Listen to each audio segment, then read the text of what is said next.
제가 지난주에는 예수님께서 70인 전도대를 파송하신 말씀에 대해서 나누었습니다.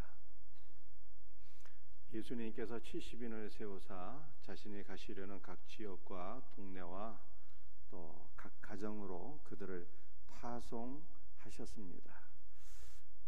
이 70이라고 하는 숫자는 확장된 가족의 숫자입니다. 야곱에게 12명의 아들이 있었는데 야곱의 가족이 애굽으로 내려갈 때는요 70명이 되었어요. 그래서 70은 확장된 가족의 숫자입니다. 또한 70은 성경의 숫자예요. 구약 성경을 헬라어로 번역한 것이 70인 역입니다. 따라서 예수님께서 70인을 각 가정으로 파송하신 목적이 무엇이겠습니까? 그것은 각 가정을 하나님의 말씀으로 그리스도의 가족으로 세우기 위하여 70인 전도대를 파송하신 것입니다. 우리 예수님께서 저와 여러분을 70인 전도대로 여러분의 가족 안으로 파송하셨어요. 그 이유는 성경 말씀으로, 생명의 말씀으로 여러분의 가족을 그리스도의 가족으로 세우라고 파송하신 것입니다. 그러므로 사명을 감당하는 우리 복된 성도들이 될 수 있기를 주님의 이름으로 축복합니다. 여러분들, 우리는 어떻게 각 가정을 그리스도의 가족으로 세우는 사명을 감당할 수가 있겠습니까? 누가복음 10장 1절 말씀을 보니까 예수님께서 자신이 친히 가려고 하는 모든 지역과 동네로 제자들을 먼저 앞세 보내셨다, 이렇게 말씀하고 있어요. 이것은 70인 전도대가 가는 모든 지역마다 이제 예수님께서 뒤따라 오신다는 뜻입니다. 70인 전도대가 누구를 만나든지 예수님께서 그 사람을 만나 주신다는 뜻이에요.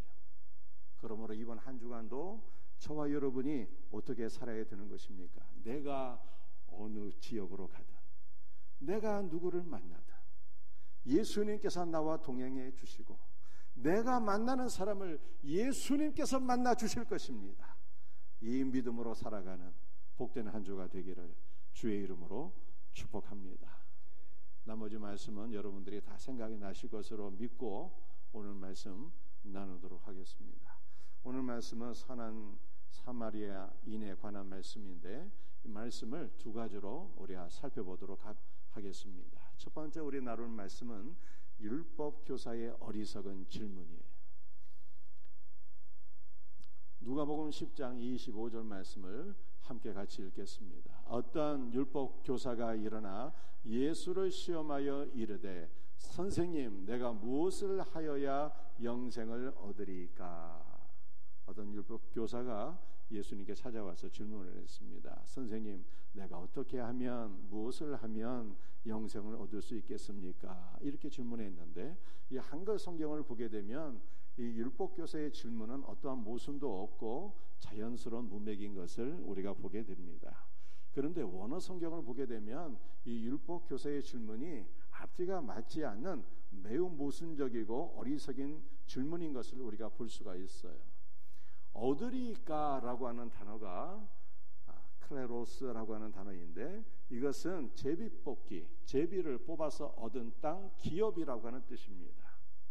제비뽑기는 구약시대 이스라엘 백성들이 가나안 땅을 정복한 이후에 땅을 12지파가 각각 분배해서 받게 될 때 사용했던 방법입니다.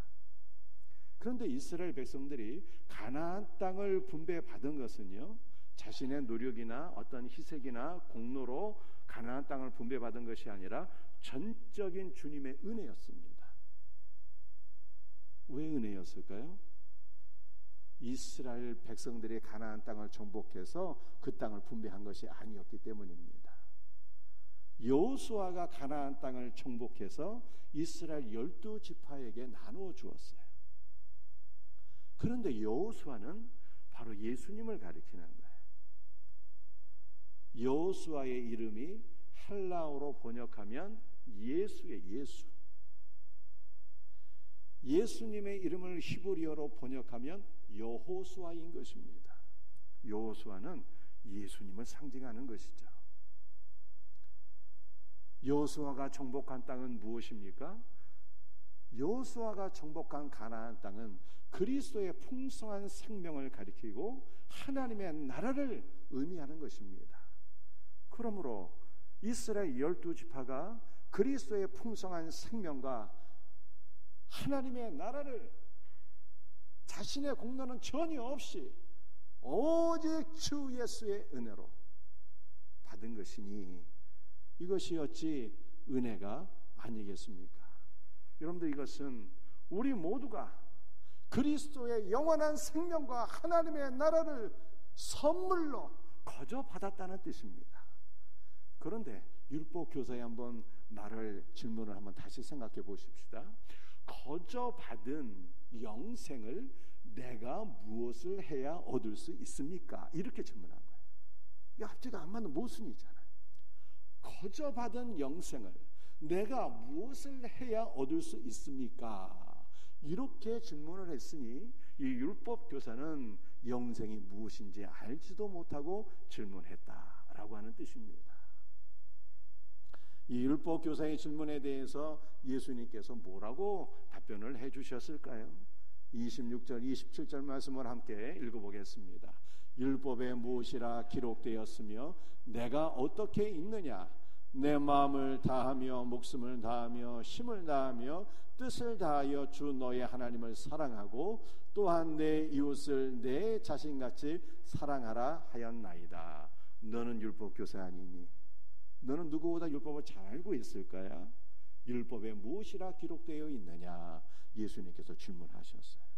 그랬더니 율법 교사가 십계명을 요약해서 답변했습니다.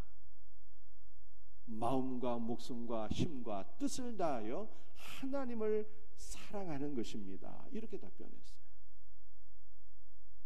여러분들, 인간이 하나님을 마음과 목숨과 뜻과 힘을 다하여 사랑한다는 것이 무슨 뜻이겠습니까? 하나님을 그 어떤 존재보다도 뛰어나고 아름답고 선하고 좋은 존재로 여겨서 하나님 앞에 헌신을 다하겠다는 뜻이에요. 남편이나 자식이나 돈이 내 삶의 1순위가 아니라 하나님이 내 삶의 1순위가 되시며 나는 이제 자원하는 마음으로 하나님 앞에 언제나 순종을 하겠습니다. 이것이 마음과 목숨과 뜻과 힘을 다하여 하나님을 사랑하는 것입니다. 그런데 우리가 이렇게 마음과 목숨과 뜻과 힘을 다하여 하나님을 사랑할 수가 있을까요? 타락한 인간은 하나님을 1순위로 사랑할 수 있는 존재가 아닌 것입니다. 그래서 예수님께서 우리를 마음과 목숨과 힘과 뜻을 다하여 사랑해 주셨어요. 우리를 온 우주에서 가장 선하고 아름답고 복된 존재로 여기며 생명을 바쳐서 죽기까지 우리를 사랑해 주셨어요. 그래서 이제 우리는 그리스도의 사랑을 받아서 정말로 하나님을 마음과 목숨과 뜻과 힘을 다하여 사랑할 수 있는 존재가 된 것입니다. 하나님께서 우리에게 베푸신 사랑으로 이웃도 사랑할 수가 있게 되었어요. 이 믿음으로 마음과 목숨과 뜻과 힘을 다하여 하나님을 사랑하고 이웃을 사랑할 수 있는 우리 복된 성도들이 되시기를 바랍니다. 예수님께서 이렇게 가르쳐 주시자 율법 교사가 두 번째 질문을 합니다. 무슨 질문을 했을까요? 29절 말씀 한번 읽어보겠습니다. 그 사람이 자기를 옳게 보이려고 예수께 여짜오되 그러면 내 이웃이 누구입니까? 이렇게 질문했어요. 마음과 목숨과 뜻과 힘을 다해 하나님을 사랑하고 내 이웃을 사랑으로 말씀하니까 내 이웃이 누구입니까? 이렇게 질문을 했는데 율법교사는 정말로 이웃이 누구인가를 알기 위해서 그리고 예수님의 뜻을 순종하기 위해서 질문을 한 것이 아니라 두 번째 질문한 목적이 무엇입니까? 자기를 옳게 보이려고 질문했다는 거예요. 은근히 자기의 의를 내세우고 자기의 의를 주장하기 위해서 질문을 했다는 뜻입니다. 그러니까 예수님께 질문한 목적 자체가 잘못된 거예요. 목적이 잘못된 질문, 어리석은 질문이었어요. 사랑하는 성도들이요, 우리 인간은 자신의 티끌 같은 의로서는 하나님 앞에 옳다 인정을 받을 수가 없습니다. 하나님께 인정을 받을 수 있는 의가 있다면 그것은 어떤 의일까요? 새벽에 창세기 7장 1절 말씀을 제가 설명을 해드렸는데 간단하게 다시 한번 읽어보겠습니다. 여호와께서 노아에게 이르시되 너와 내 온 집은 방주로 들어가라. 이 세대에서 내가 내 앞에 의로움을 내가 보았음이라. 하나님께서 방주 안에서 노아를 초대하셨어요. 노아야, 이 방주 안으로 들어오라. 내가 여기 있다. 내가 이곳에서 너를 만날 것이고 너와 함께 교제할 것이다. 이렇게 말씀하셨어요. 그래서 노아가 방주 안으로 들어가서 주님을 만나고 그리스도와 하나로 연합되며 방주 안에서 은혜와 생명과 안식과 평화를 누리게 되었습니다. 그런데 하나님께서 방주 안으로 노아를 초대하신 이유가 나와 있어요. 그 이유가 무엇입니까? 내가 내 앞에 의로움을 내가 보았다. 너는 내 앞에서 의로운 자이기 때문에 내가 너를 방주 안으로 초대한다. 이렇게 말씀하신 거예요. 그렇다면 하나님께서 인정하셨던 노아의 의라고 하는 것은 과연 어떠한 의일까요? 디모데후서 2장 19절 말씀입니다. 주의 이름을 부르는 자마다 불의에서 떠날지어다 라고 말씀하셨어요. 주의 이름을 부르는 자는 바로 성도를 가리키는 것입니다. 우리가 주의 이름을 부를 때마다 불의에서 떠나게 된대요. 여러분들, 이 불의라고 하는 것이 만약 복수라면 우리의 머리털보다 더 많은 죄를 의미하는 거예요. 그런데 신약 성경에서 디모데후서 2장 19절에 나타난 불의라고 하는 것은 단수예요. 이 불의가 단수라고 하는 것은 우리를 유혹하고 우리로 하여금 범죄케 하는 원수 마귀를 가리키는 것입니다. 그런데 디모데후서 2장 19절은 우리가 주의 이름을 주여라고 부를 때마다, 주의 이름을 부르며 기도할 때마다 우리를 유혹하고 우리를 범죄하게 만드는 원수 마귀가 우리에게서 떠나간다는 그러한 말씀입니다. 그러므로 여러분들은 날마다 주 예수의 이름을 부르며 기도하셔야 돼요. 여러분들, 우리는 주 예수의 이름을 부르며 기도할 때 주님이 우리에게 임재하셨어요. 주 예수의 이름을 부르며 기도할 때 주 예수 그리스도와 하나로 연합되는 것입니다. 우리 예수님은 어떤 분이실까요? 예수님은 하나님께서 유일하게 인정하시는 하나님의 공의가 되는 거예요.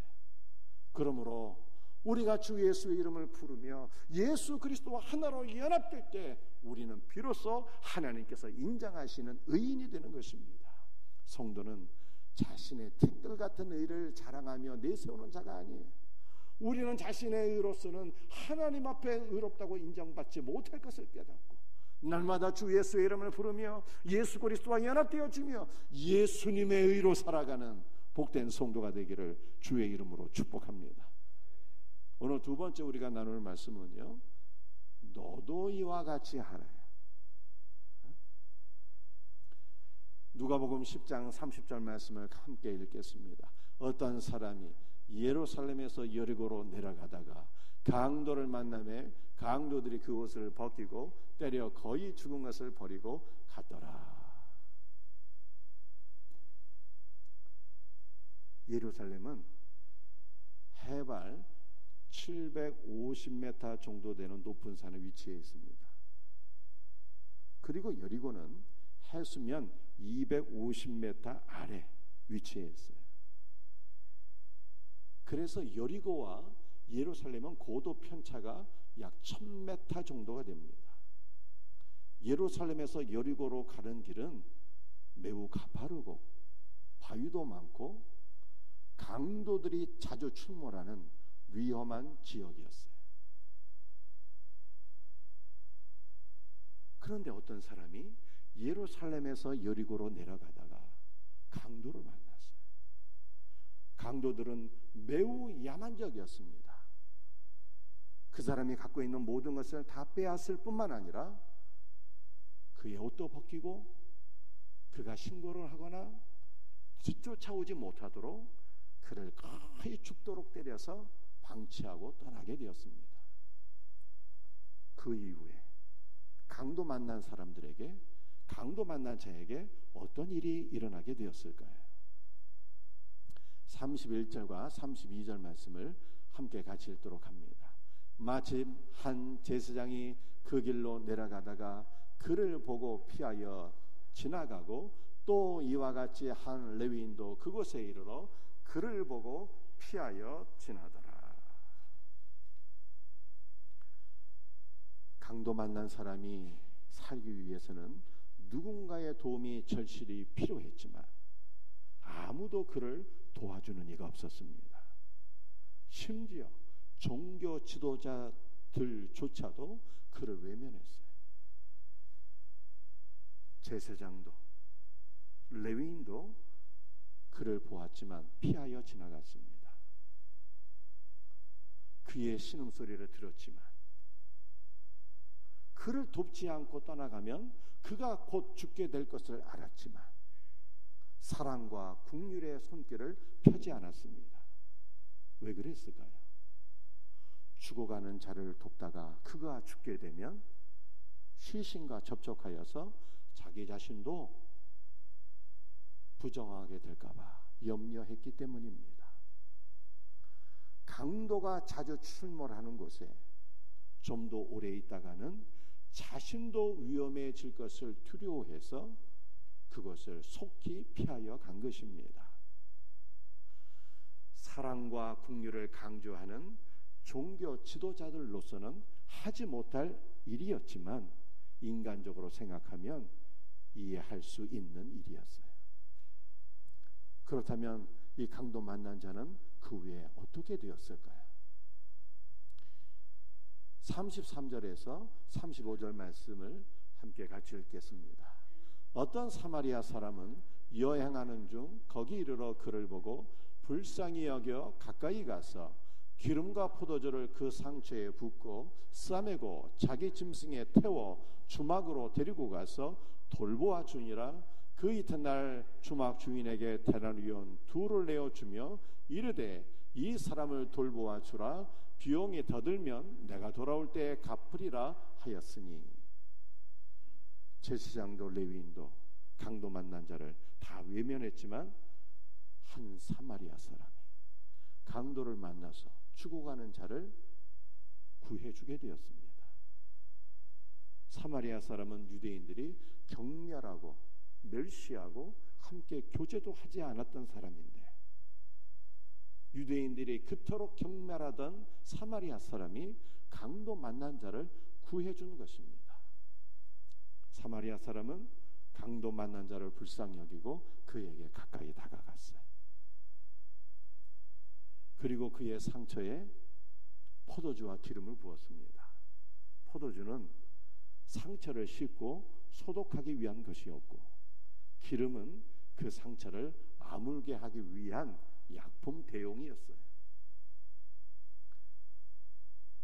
뿐만 아니라 사마리아 사람은 강도 만난 자를 자기 짐승에 태워서 주막으로 데리고 가서 밤새도록 그를 돌보아 주었습니다.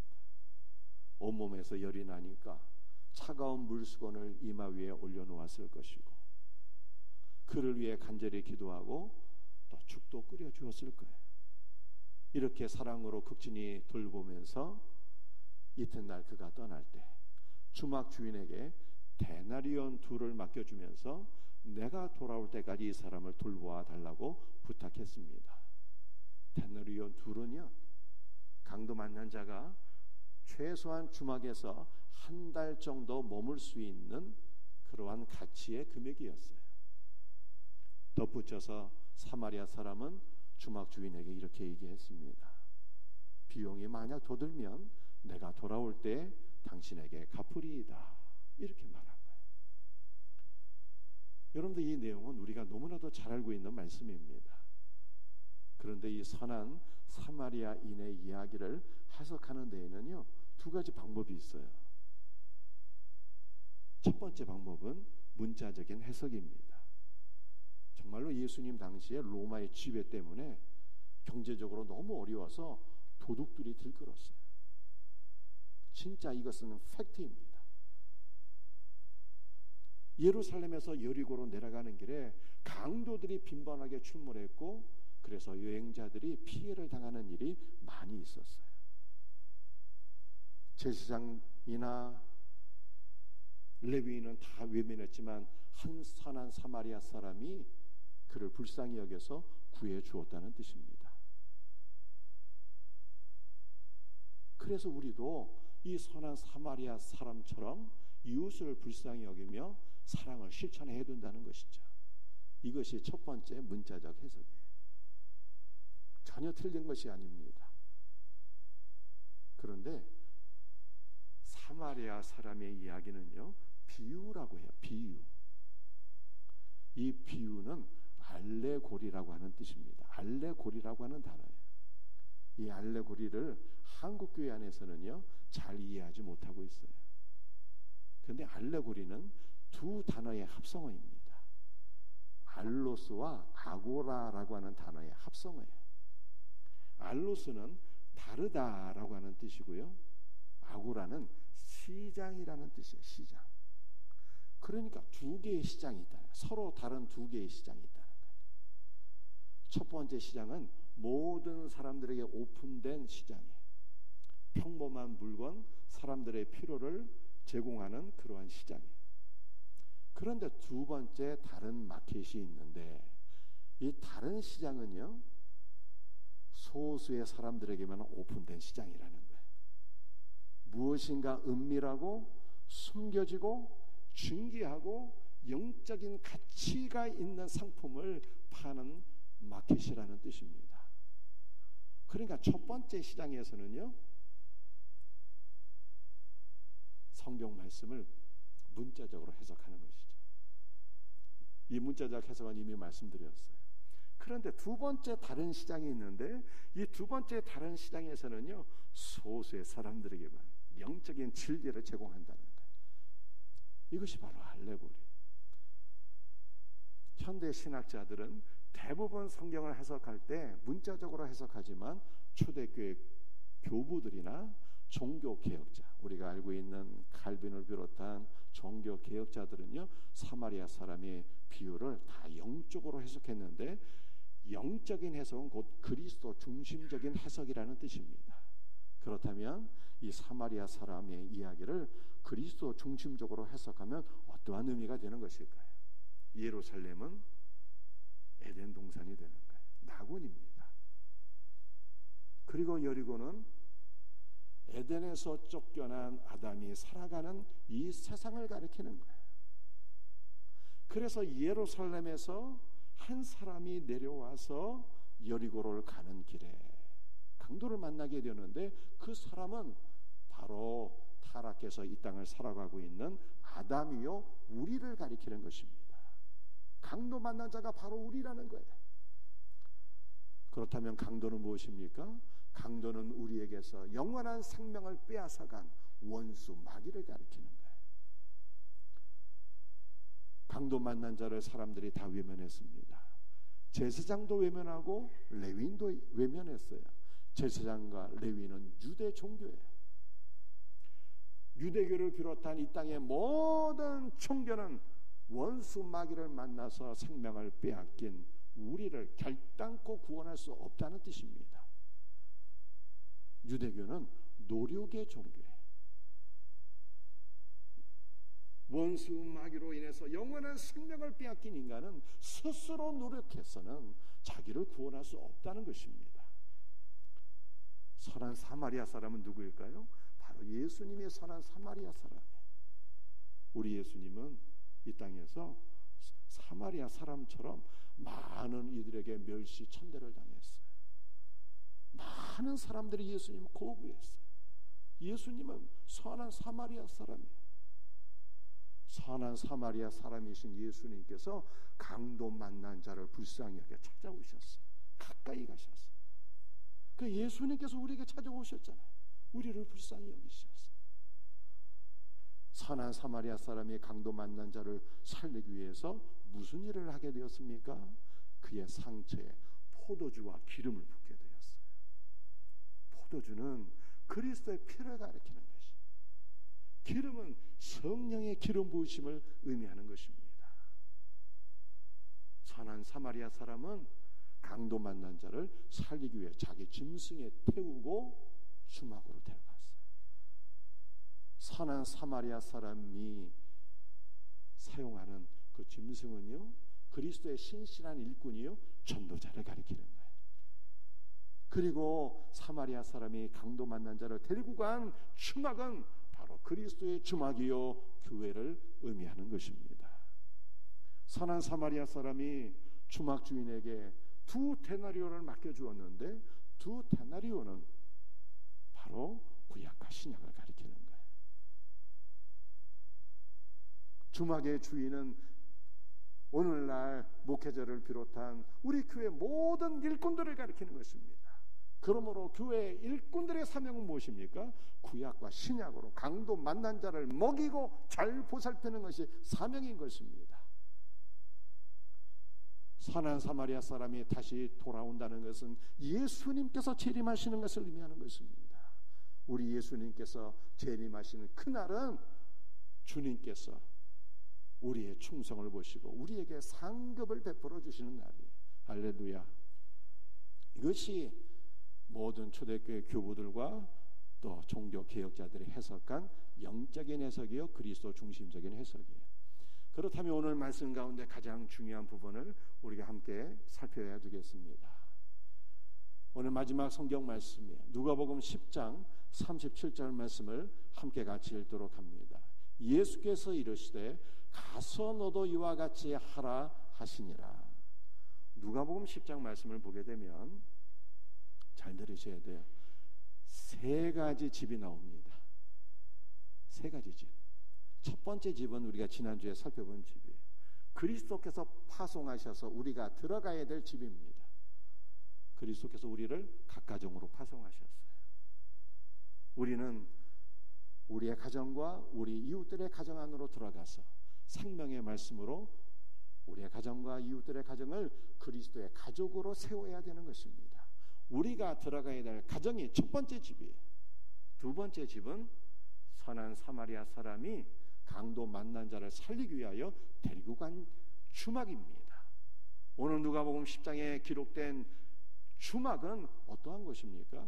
예수님께서 원수 마귀로 인하여 죽게 된 자를 살리기 위한 집이요, 그 집은 바로 교회인 것입니다. 우리 성도들의 사명은 무엇입니까? 성도들의 사명은요, 그리스도의 신실한 사역자들이 되어서 강도 만난 자를 교회 안으로 데리고 오는 것이고, 교회의 사명은 무엇입니까? 주님께서 맡겨주신 영혼을 2데나리온 구약과 신약의 말씀으로 먹이고 하나님의 말씀으로 치료하고 하나님의 말씀으로 구원하는 것이 교회의 사명인 것입니다. 자, 그런데 우리는 어떻게 강도 만난 자를 그리스도의 주막 안으로 데리고 올 수 있는 것입니까? 오늘 37절 말씀에 예수님께서 이처럼 말씀하셨어요. 가서 너도 이와 같이 하라. 가서 너도 이와 같이 하라고 말씀하셨습니다. 여러분들, 이 말씀은 이제 너희가 선한 사마리아 사람이고 이제 너희가 선한 사마리아 사람이 되어서 강도 만난 자를 그리스도의 집으로 데리고 오라 라고 하는 말씀인 것입니다. 여러분들, 우리는 어떻게 선한 사마리아 사람처럼 사랑을 베풀 수가 있는 것입니까? 우리 안에는 본시 사랑이 없잖아요. 그런데 예수님께서 우리를 사랑해 주셨어요. 마음과 목숨과 뜻과 힘을 다해 우리를 사랑해 주셨어요. 그리스도의 사랑이 우리 마음속에 부어진 바 되었습니다. 그래서 이제 그리스도께서 베풀어 주신 사랑으로 강도 만난 자를 불쌍히 여기며 사랑하며 그들을 그리스도의 집으로 데리고 와야 되는 것입니다. 여러분들, 우리가 어떻게 선한 사마리아 사람처럼 강도 만난 자를 그리스도의 집 안으로 데리고 올 수 있을까요? 우리 예수님께서 우리를 위하여 행하신 일들을 한번 기억해 보시기를 바랍니다. 여러분들, 우리가 예수님 만나기 전에는요, 우리가 바로 강도 만난 자들이었어요. 그런데 예수님께서 우리에게 찾아오셔서 우리의 죽게 된 것을 보시고 우리 위에 포도주와 기름을 부어주셨잖아요. 포도주는 그리스도의 피를 가리키는 거예요. 피는 생명입니다. 예수님의 생명이 우리 위에 부어졌어요. 그러므로 우리는 예수 그리스도의 부활 생명, 영원한 생명을 얻은 살아계신 하나님의 자녀가 된 것입니다. 여러분들, 그리스도는 자신의 생명을 부어주셨을 뿐만 아니라 기름을 부어주셨는데, 이것은 우리 안에 그리스도 자신을 부어주셨다는 뜻이에요. 그러므로 그리스도께서 우리 안에 충만하게 임재하시고 우리 안에 그리스도께서 살아계신 거예요. 그리스도께서 그리스도 자신을 우리에게 부어주심으로 말미암아 우리는 그리스도와 함께 연합되어서 우리는 이제 작은 그리스도가 되었고 작은 선한 사마리아 사람이 된 것을 믿으시기를 바랍니다. 이 믿음으로 살라는 거예요. 이제 너희가 작은 사마리아 사람이 되었으니 너도 나처럼 가서 행하라, 주께서 말씀하시는 거예요. 그러므로 우리는 이제 누가 우리 주변에 강도 만난 자인가를 돌아봐야 됩니다. 누가 지금 고통당하고 있는 자인가를 돌아봐야 돼요. 그래서 그리스도의 사랑과 긍휼로서 그들에게 찾아가야 돼요. 주님이 우리에게 찾아오셨던 것처럼 우리도 예수님을 본받아 그리스도의 사랑으로 찾아갈 수 있기를 주의 이름으로 축복합니다. 그래서 강도 만난 자, 강도를 만나서 추구가고 고통당한 자를 본다면 우리가 그 다음에는 어떻게 해야 되는 것입니까? 예수님께서 하셨던 것처럼 포도주와 기름을 부어야 돼요.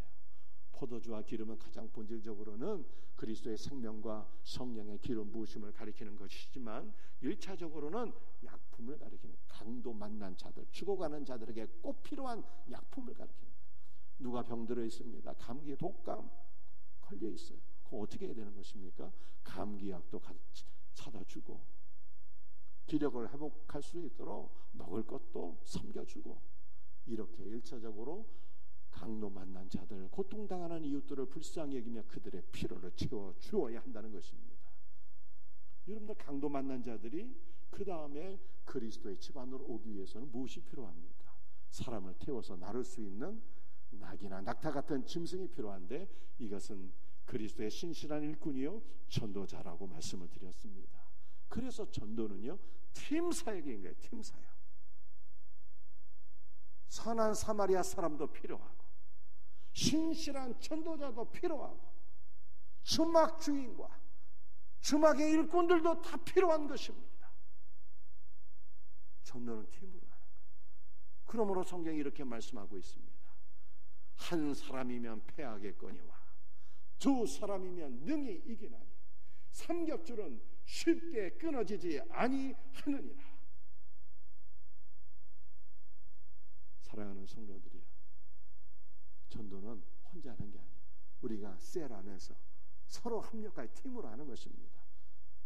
셀에서 모이면 전도생자들을 위해서 합력하여 기도하고요, 또 사랑과 긍휼의 마음으로 함께 찾아가서 함께 섬기고요, 또 격려하고 위로하고 그들의 손을 붙잡고 함께 교회로 데리고 가야 돼요. 팀으로 사역한 팀으로. 우리는 우리의 이웃들 가운데 고통당하는 자들을 언제 주님 앞으로 인도해야 되는 것입니까? 4월 14일 생명샘 축제가 있습니다. 이 날을 위해서 팀에서 함께 연합하여 기도하고 함께 찾아가서 섬기고 함께 위로하고 손붙잡고 주님 앞으로 데리고 올 수 있는, 그래서 주님의 몸된 교회 안에서 생명의 말씀을 먹여서 모든 강도 만난 자들이 그리스도의 생명의 말씀으로 살아나고 회복되고 구원받는 복된 역사가 일어나기를 주 예수 그리스도의 이름으로 축복합니다. 오늘 두 가지 말씀을 나누게 되었습니다. 어리석은 질문들이에요. 아니, 거저받은 영생을 거저받으면 되지 무엇을 하기는 무엇을 합니까? 그렇지 않습니까? 인간이 자기의 티끌 같은 의를 자랑질한다면 얼마나 어리석어요. 오직 예수님의 의로만 인정을 받을 수가 있는 것입니다. 너도 이와 같이 하라고 말씀하셨어요. 주님이 우리를 작은 그리스도가 되게 하셨어요. 그러므로 우리는 예수님처럼 살게 된 것입니다. 선한 사마리아인으로서 사명을 감당하는 복된 은혜가 있기를 주의 이름으로 축복합니다. 찬송하시겠어요?